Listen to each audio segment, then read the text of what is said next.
Hey, old sport, do you want to see a card trick? I sure would, champ. Alright, take this deck and shuffle it up a bit. Well, Jiminy Christmas, I don't know how to shuffle a deck. Gee whiz. Okay, I'm gonna shuffle it just a bit. Now, I'm gonna lay these cards out and I want you to pick any 5 cards you'd like. That's a lot of pressure. Take these two, that one, maybe that one, and this one. Alright, now I bet if you keep one of those cards and just spread the others, if I spread the others out on the table, my buddy here can guess your card. Ooh, I'll take you up on that bet. Yep, you bet I can. Alright, let's see what your cards are. Alright, I want you to keep this card here on the end and give me the other 4. Alright, here you go. Alright, now I'm gonna just lay these other 4 out on the table. So let's, put one here, some face up, some face down. Let's see what you can do. Can you do it? I think I can. Let me think about this. Gosh, I have no idea. I give up. Too hard. Well, would you look at that? It appears that I won the bet. If only we had a psychic over here. Did somebody say psychic? My heavens, it's a sidekick. Yes. So you would wish for me to pick a card? I know what card you have.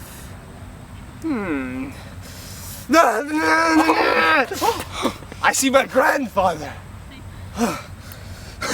He's playing golf at the country club.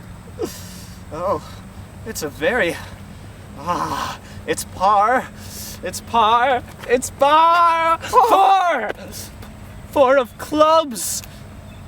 Great Scott, he got it right.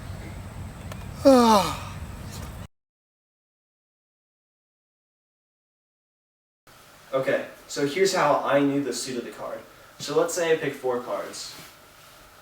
If the 4 cards are all different, or even the same, the next card I pick, the suit has to match up to one of these cards, because we only have 4 suits. And it does.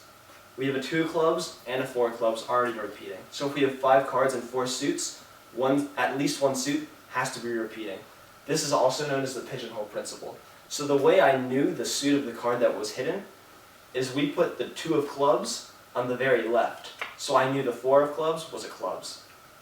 Before we can figure out the number with the 3 remaining cards, we have to recognize an important principle. If I arrange the cards in a circle like this, I can pick any 2 numbers and get from one to the other clockwise in 6 steps or less. So for instance, let's talk about 3 and 10. They're kind of on opposite sides. If I go from 3 to 10, that is 1, 2, 3, 4, 5, 6, 7 steps. But if I start at 10 and go to 3, that is only 1, 2, 3, 4, 5, 6 steps. You can try more numbers if you want, but it's always going to work. So if you remember, we had a 2 of clubs and a 4 of clubs. We can get from the 2 to the 4 in 6 steps or less clockwise, but we definitely can't get all the way from the 4 to the 2.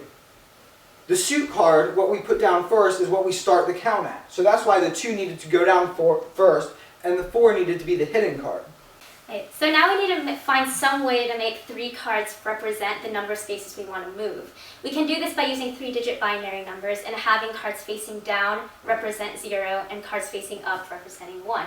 So as you may or may not know, in binary, this is the 2 to the 0 place, this is the 2 to the 1 place, and this is the 2 to the 2 place. So that would be 1, 2, and 4.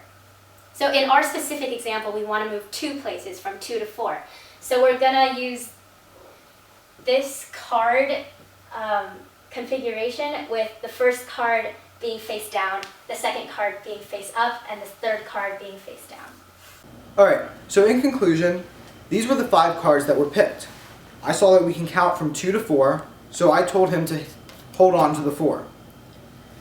Next, put the 2 in front, and then we have to figure out how to represent 2 counting spaces in binary.